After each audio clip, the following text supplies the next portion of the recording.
Donc, hier, on a vu.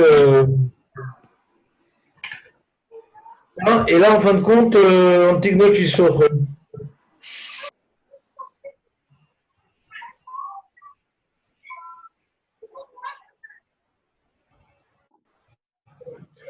Donc, on reprend la Mishnah. Antignos il sort qui belle Mishimon Hatzadik. הוא היה אומר אל תהיו כעבדים משמשים את הרב על מנת לקבל פרס, אלא הוו כעבדים המשמשים את הרב שלא על מנת לקבל פרס, ויהיו מורה שמיים עליכם. Donc il nous a dit le Maharal que cette Mishnah vient traiter de... Après avoir traité dans la première Mishnah de la Torah, qui est antérieure au monde, comment préserver la Torah, ça s'appelle Anshek Neset Agdola. Le deuxième enseignement, Shimon HaTzadik, c'est le monde. Sur quoi il tient le monde, la Torah, la Voda Mudra Sadim. Le monde qui a été créé par la Torah et qui a été créé pour la Torah, mais il vient après. Et après, il y a l'homme. L'homme, de quelle manière l'homme, il doit se connecter à Kadosh Baruch Hu. On ne rentre plus dans le détail de la relation avec lui, la relation avec Dieu, la relation avec les hommes. On dit globalement, maintenant, il doit développer deux approches avec Akadosh Baruch Hu. Une approche de Ahava et une approche de Ira. C'est-à-dire que c'est quoi l'Ahava? L'Ahava, c'est l'amour. C'est-à-dire faire les mitzvot par amour et faire les mitzvot par crainte. Comment on fait les mitzvot par amour? Alors Rambam, il explique que sans avoir des motivations autres que la mitzvah, si quelqu'un il fait la mitzvah pour le lamaba, ou fait la mitzvah pour avoir bonne conscience, ou fait la mitzvah pour gagner de l'argent, ou fait la mitzvah pour guérir, ou pour éviter d'être touché par l'épidémie, alors c'est bien, mais c'est pas l'ishma, ça s'appelle pas be'ahava. C'est-à-dire qu'il ne fait pas la mitzvah pour elle-même. Il ne fait pas la mitzvah pour elle-même. Et comment on peut faire la mitzvah pour elle-même? Ouais. Alors, on a l'habitude de donner l'exemple. Des fois, tu fais des actes où tu cherches aucune rétribution, aucun compliment. Tu trouves que c'est normal, quoi. C'est-à-dire, on n'est pas des bêtes, quoi. Tu vois quelqu'un maintenant, tu as un voisin âgé, il ne peut pas sortir pour faire les courses, et tu lui proposes de faire les courses pour qu'il ait à manger pour Pessah et tout. Tu vas pas attendre d'être filmé ou dire là, grâce à ça, je le vois. Tu trouves ça normal, quoi. Donc plus tu trouves ça normal et plus c'est l'ishma, c'est-à-dire tu le fais pour la mitzvah elle-même, quoi. C'est-à-dire tu vois dans la mitzvah un devoir qui t'impose de réagir et d'obéir et grâce à ce devoir-là, tu te connectes avec Kadosh Baruch Hu. C'est la volonté de se connecter avec Kadosh Baruch Hu, d'incarner ses valeurs, d'obéir sans y associer aucune notion qui ne sont pas liées à la mitzvah. Quand on a quelqu'un qui fait une mitzvah, il dit grâce à ça j'aurai le lavaba. C'est pas lié à la mitzvah, c'est pas lié à ce qu'il fait. Il pense à autre chose qu'à ce qu'il fait. Il fait pas son acte par devoir uniquement. C'est vrai aussi par devoir, sinon il ne l'aurait pas fait. Je n'ai pas dit que il a comme motivation que le salaire. C'est sûr qu'il n'a pas comme motivation que le salaire. Quand on fait les mitzvot, on a plusieurs motivations. Et quand est-ce qu'une mitzvah est complètement lishma, ben, on l'a fait pour elle-même.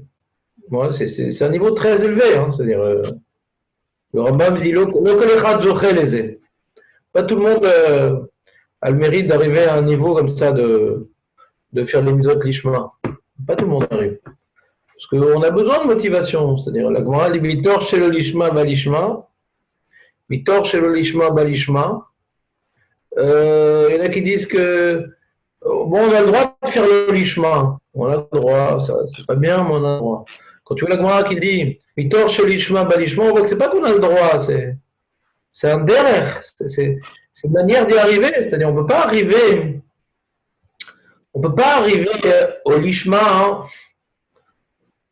en grillant des étapes. parce qu'on est feignant, parce qu'on a des pôles d'intérêt qui sont matérialistes, qui sont égocentriques. Avant de faire un acte sans y trouver soi-même un intérêt personnel égocentrique, il en faut du chemin. Il en faut des étapes. Donc, qu'est-ce qu'on va faire? Alors, on ne va pas étudier, on ne va pas faire les mitzvot. Pourquoi? Parce qu'on préfère aller dormir, on préfère aller s'amuser, on préfère aller se détendre et aller kiffer. Ça me parle plus parce que ça parle à ma réalité corporelle concrète, physique. Ça me parle plus que les mitzvot. Donc, si j'oublie le salaire et j'oublie la punition, alors je vais t'amener à pas faire le mitzvot. Quand les gens ils disent ouais bon Hachem il me connaît, il sait que je l'aime, c'est pas grave, il me pardonne Hachem. Il me pardonne Hachem. Donc cette personne n'a pas la Yirat Shamaim. Il est trop familier avec Akadosh Baruch Hu. C'est pas bien. Il faut d'abord, comment dirais-je, s'habituer à faire les actes que Hachem nous ordonne de faire. Et pour se habituer, il faut absolument se créer des motivations qui puissent concurrencer les motivations égocentriques. Si maintenant je n'ai pas peur de la punition et je ne vais pas faire ça pour une ségoula, pour la parnassa, pour la brioute, etc. J'ai des chances de ne pas le faire. Il y a des risques que je ne le fasse pas parce que ma parnassa, ma santé, mes plaisirs, c'est des choses qui sont intimement liées à mon être. Enfin, c'est pas intimement lié à mon être, en tout cas, pour l'instant, j'en ressens un plaisir et un besoin réel. Et les mitzvot, pour moi, je le fais, mais c'est un peu facultatif, quoi. C'est du plus. Donc souvent, les mitzvot, elles sont reléguées au second plan. Donc pour pouvoir rééquilibrer, comment dirais-je, redonner aux mitzvot leur place prioritaire dans notre vie, ben, il faut des ruses, il faut des techniques. Ces ruses et ces techniques, c'est le lolishma. Que si je ne dis pas la Torah, je vais te punir, Chas Shalom. Que si je fais le Kriyat Shema après l'heure, ouais, Chas Shalom, je vais avoir un petit olam haba, on va me le reprocher après ma mort. Si je fais le Kriyat Shema à l'heure, alors, bon, Hachem, je vais être zoré d'avoir des enfants de tzadikim, d'avoir une vie facile. Je sais pas, chaque mitzvah, il faut voir les midrashim. Donne des trucs au hasard. Les midrashim, qu'est-ce qu'ils disent sur chaque mitzvah? Qu'est-ce que ça amène d'apporter? Qu'est-ce que ça amène d'engendrer comme punition? Mais il faut pas maintenant, comment dirais-je, dénigrer cette approche de Srar Onesh. Parce que il y a des gens qui ont comme ça cette Yirat Shamaim. Je peux vous dire que ceux qui ont l'Yirat Shamaim et qui accomplissent les mitzvot par Srar Onesh, ben, ils font beaucoup plus de mitzvot que nous. Parce qu'ils ont peur des conséquences de l'acte, c'est pas ça. Bon, ça va, j'ai raté aujourd'hui le Kriyat Shema, je ferai demain. Bon, aujourd'hui, j'ai raté le show, bon, je regarderai sur YouTube ce qu'il y a mes Benjamin, et puis, j'ai pas eu le temps de voir, bon, ben, c'est pas grave, demain, Kaniré fera un petit résumé. Si on n'a pas ce souci de la mitzvah lishma, ce qui est en général fréquent, quoi. On est, en général, d'être attaché à la Torah pour la Torah, et attaché au Kriyat Shema pour le Kriyat Shema, et d'être attaché au Tfilin pour les Tfilin. C'est déjà, il faut déjà avoir bien compris la mitzvah, il faut déjà avoir bien intégré que par cela, on se rapproche d'Akadosh Baruch Hu, Arshav. Pas dans le maintenant, ça donne un sens à ma vie, je sanctifie ma vie, toutes ces choses-là. Hein. Toutes ces choses-là, elles peuvent véritablement arriver dans la vie d'un homme, mais après de nombreuses réflexions, après de nombreuses remises en question, après de nombreuses redéfinitions de la vie. Et en attendant, il ne va rien faire, le mec. Donc on a besoin d'accomplir nos devoirs et s'habituer, il faut s'habituer. C'est comme un enfant. Un enfant, quand on éduque un enfant, en général, on l'habitue dans un premier temps aux actes. Que ça soit pas dur pour lui de se lever pour la tefila, soit pas dur pour lui de se retenir pour entre Bassar Vechala. Donc, il ne faut pas qu'il arrive à 13 ans et qu'il est devant un océan d'actions impossibles à accomplir parce qu'il n'a pas été habitué. Donc, on va le faire pour si tu t'as fait ton birkat à la Torah, et si tu t'es levé, tu as ça. On va essayer de le motiver des choses qui lui parlent, des bonbons, des jeux vidéo, du vélo, du je sais pas quoi. Ce qui va lui parler. Donc, lui quand il va faire sa mitzvah, il va penser qu'à son vélo. Quand il va faire la mitzvah, il va penser qu'à sa glace. Mais peu importe, en tout cas, l'acte n'est plus pour lui une barrière psychologique où c'est lourd, c'est dur, comment je vais arriver, c'est long. Non, ça, il est habitué, il sait que c'est faisable, quoi. Et plus il va grandir, et plus il va essayer de donner un sens à son acte s'il n'est pas trop bête. Et donc, nous aussi, on doit être mechaner et tatzmenu. On a un enfant en nous. On a un enfant en nous qui ne veut pas trop bouger, qui ne veut pas trop faire des mitzvot. Et donc, il faut l'habituer, cet enfant à nous, qu'on appelle le etc. Il faut l'habituer à acquérir des réflexes, quoi. Des réflexes, il faut se lever, il faut se retenir, il faut bouger, il faut savoir se taire, il faut savoir parler, il faut savoir pardonner. Toutes ces choses-là, qui sont une certaine forme d'abnégation, où on étouffe des orages intérieurs, des plaisirs intérieurs, des tentations. On doit faire preuve de combativité, de pugnacité. Donc devant ces lourds enjeux, on a besoin de motivation concrète. Le Lamaba, et grâce à ça, mon fils il va guérir, et grâce à ça, il y a d'argent, et grâce à ça. C'est des choses qui nous parlent dans un premier temps. Et petit à petit, on va essayer de développer à s'attacher à la mitzvah par elle-même. Ce que nous dit Antignoshi Socho, comme je l'ai dit, le Rambam il explique au début de Pirkei Avot, que Pirkei Avot, en vérité, il vient après Masechet Sanhedrin. C'est un enseignement moral pour les Chachamim, c'est-à-dire, c'est assez élitiste. C'est-à-dire, la Gemara appelle ça mille des Chassidout. Chassidout. C'est pas pour être sadique qu'on étudie les Pirkei Avot, c'est pour être chassid. Sadique, c'est faire son devoir. C'est-à-dire que je fais mon devoir, et peu importe mes motivations, j'ai fait mon devoir. Mon acte est juste, c'est ça un sadique. J'ai fait un acte juste. Je me comporte de manière juste, c'est ça un sadique. Chassid, c'est que je recherche une relation intime avec Akadosh Baruch Hu. C'est un niveau très élevé. Pirkei Avot, c'est développer cette relation intime avec Akadosh Baruch Hu. Les autres Mishnayot m'apprennent ce que je dois faire, ce que je ne dois pas faire, ce qui est obligatoire, ce qui est facultatif, ce qui est interdit, ce qui est permis. Elle m'apprend les autres Mishnayot d'être sadique. Faire ce que je dois faire. Et peu importe l'intention. Rarissime qu'on voit dans une Mishnah la raison de la mitzvah. On dit voilà ce que tu dois faire, ce que tu dois pas faire. On s'en fiche pourquoi tu le fais. C'est ça la question. L'important c'est agir. C'est un homme d'action. Et Pirkei Avot, c'est sur un homme de cœur. Il faut que dans l'action, il faut qu'il y ait une intention pure, une connexion avec Akadosh Baruch Hu. C'est pour ça que dans Pirkei Avot, nous dit le Ran et le Maharal, ici on nous rapporte l'enseignement d'Antignoshi Socho, qu'il y a l'enseignement de Chassidout. C'est la Chassidout, ça. Al Dieu Kavadim, Ameshamshim et Arab Almenat Lekabel Pras. Ne soyez pas comme des serviteurs qui servent leur maître dans l'intention de recevoir un salaire. Pourquoi? Parce que Pirkei Avot veut nous montrer le but, veut nous montrer l'intention dans nos mitzvot. Et l'intention des mitzvot, elle doit être pure, elle doit être faite pour se connecter à Kadosh Baruch Hu par l'intermédiaire des mitzvot. L'Oba l'Omaba Arshav, nous élever Arshav. Maintenant.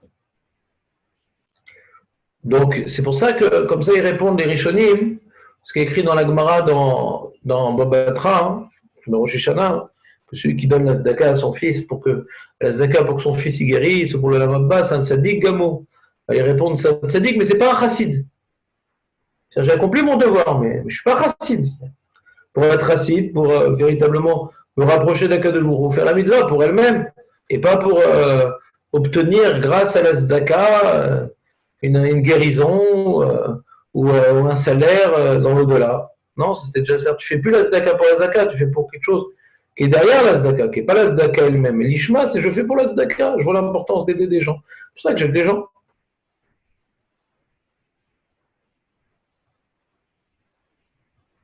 C'est bon? Très bien, très très bien.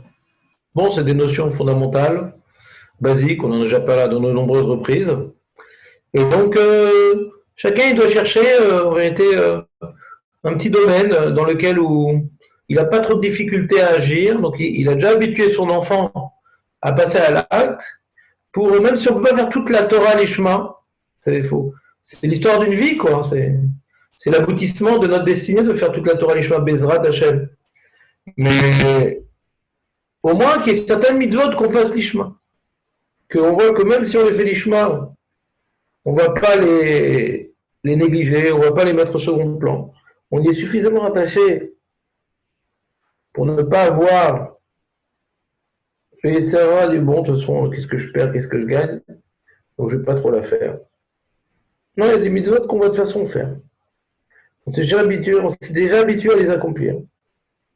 On s'est déjà habitué à lutter contre la paresse, contre le Yetzirah, contre les tentations qui me détournent de cette mitzvah-là. Donc on n'a plus ce problème-là. On a acquis l'acte.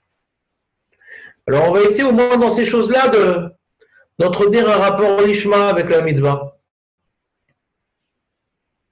Sans penser à la brioute, sans penser à la parnassa, sans penser à toutes ces choses-là. Si on voit que si on enlève les motivations séculières, alors on va diminuer dans le respect de la halakha. Alors non, faut être sadique avant d'être racine. Mais si maintenant on voit que l'acte il est vraiment acquis, on le fait de manière très très rigoureuse dans les règles de l'art et sans zapper ni aucun jour, ni aucun détail de la halakha. Alors au moins dans ces mitzvot-là, chacun va essayer de trouver un domaine de mitzvot dans lequel il va pour la faire l'ishma et rechercher véritablement à obéir à Kadosh Baruch Hu, par amour, par admiration, par respect, volonté de s'attacher chaque jour à la mitzvah. Dans certaines mitzvot. Regardez, par exemple, le mec c'est nous, hein, mais c'est-à-dire le mec, il est mésonote le pain là. Je comprends. T'as pas envie de faire la mitzvah quoi, ça me saoule. Alors, si oui, mais si tu fais Birkat Hamazon, ça doit pas ça pour la journée. Ah, je vais te sortir un Zohar, un truc. Ouais, tu fais Birkat Hamazon de Kavana, le Chinour il dit comme ça. Ça donnait la parnassa. Il faut le faire. Si mes autres peuvent pas, on va le faire. Un mec doit manger du pain 10 fois par jour pour pouvoir avoir plein de parnassa et finir sumo. Mais c'est pas grave ça. Donc si tu dis par exemple le fait de faire le Chavana, ça va solutionner tous les problèmes de parnassa. Et je connais quelqu'un, il a fait ça, Mehmet, ça marche. Cette dernière phase, elle est hyper importante. Ça a toujours un doute. Hein. Ouais, bon, il paraît, bon, tu crois, non bon. Bon, on va le faire, hein, qu'est-ce que ça coûte. Mais en vérité, si on y croit vraiment, toujours, les résultats dépendent beaucoup de la monnaie qu'on a dans la chose. Beaucoup. Hachem, il n'est pas là pour nous prouver ce qu'il peut faire. Nous, on est là pour se convaincre de son potentiel. Il ne doit pas tout le temps nous prouver, ah, t'as vu, hein, ça marche. Hein. Non, on doit avoir confiance. Et imagine maintenant, quelqu'un il y croit vraiment. Alors là, il ne va pas demander s'il paye les mésonotes. Elle vaille qu'il soit motzi, elle vaille. C'est un exemple que tu vois que s'il n'y a pas la motivation du salaire, eh ben, tu zappes, quoi. Ça te saoule. J'ai envie de manger un truc rafif pour aller travailler, pour aller faire mon jogging, pour je sais pas quoi. Ouais. Donc il y a toutes choses qui me parlent à moi, à ma carcasse corporelle, qui passent avant la mitzvah, quoi. Donc je cherche toujours des raccourcis, quoi. C'est comme des fois on va choisir des minyanim qui sont rafifs comme ça. C'est Speedy Gonzalez, il s'appelle le Charles Sebo. Mais comme ça, c'est bien, j'aime bien être filage, c'est carré, c'est pas de rajout. D'accord, mais à quoi t'as pensé pendant toute la tefila? Alors, il y a beaucoup de mitzvot comme ça, on cherche à de pater de ça, de s'en débarrasser, quoi, parce que ce qui est après est très important. Ce qui est après la tefila est très important. Il y a le petit-déj, il y a le boulot, il y a le repos, le dharma. Donc c'est très important ce qui est après aussi. Non, mais si tu fais une bonne tefila, eh ben, le virus ne te touchera pas. Ni toi, ni aucun membre de ta famille. Ah quoi, il n'y a pas un minable plus sérieux là? C'est trop rapide là, j'arrive pas à me concentrer. Pitom, maintenant, c'est vrai, celui qui croit pas dans le corps des mitzvot d'aider, alors, mais non, on peut pas le motiver le pauvre. Il m'a dit, ouais, qui a dit, de toute façon, ça change rien. Alors, on peut pas le motiver, lui. Il est loin, il pourra pas être sadique, Birklal.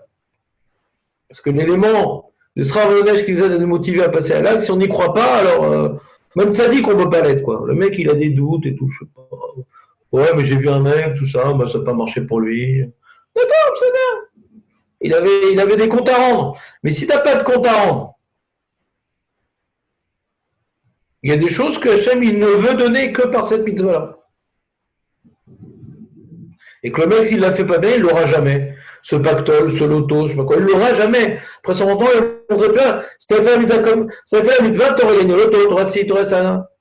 Ah, mais non, mais des fois, j'ai vu un mec qui n'a pas fait. D'accord, lui, il avait des comptes à rendre. Mais toi, t'étais nickel, t'avais juste besoin de faire la mitzvah, pof, c'était la clé pour ouvrir le coffre. Tu l'as pas fait, abruti. Donc c'est vrai que Bechukota était Bechu. Celui qui fait les Chukim de la Torah, etc. Marqué, il y aura la pluie en son temps, et voilà. Toutes les brachot de la Torah, elles dépendent de notre. On voit, la Torah, elle veut nous motiver par rapport à Sra Neige, parce qu'elle s'adresse à tout le monde, la Torah. Et si on n'y croit pas, ben on efface quelques parachutes de la Torah. Raccourci créa ta Torah, si ça, on a gagné quelque chose encore. Borata Adonai Elohim Melech Haolam She'akol Yevlo. Ah, c'est gentil, merci. C'est déjà froid. T'as compris ou pas? Donc, faut pas du tout dénigrer les mecs qui disent avec toutes les ségoulottes, tous les trucs et tout, pour la santé, pour la parnassa, pour la truc. Très bien, c'est que ça va lui l'habituer à faire les mitzvot de manière rigoureuse, de manière systématique, de manière avec précaution, avec intérêt. Comme quelqu'un, on va lui donner le vaccin, il est sous machine respiratoire depuis 2 semaines, et on a trouvé le vaccin. Ouais. Il dit, mais attention, le vaccin du coronavirus, il faut mettre bidou, tu as de telle heure à telle heure, c'est de 8h15 à 8h17 du matin. Ouais. Il faut retenir sa respiration pendant 10 secondes avant de faire la piqûre. Ouais. Il faut sourder vers Yerushalayim. D'accord? Il faut ouvrir un œil, fermer un œil. On va te faire plein de détails comme ça.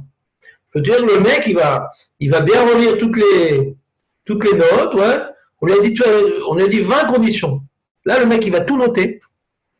Et avant de prendre son vaccin, il va faire très attention, là, s'il veut guérir.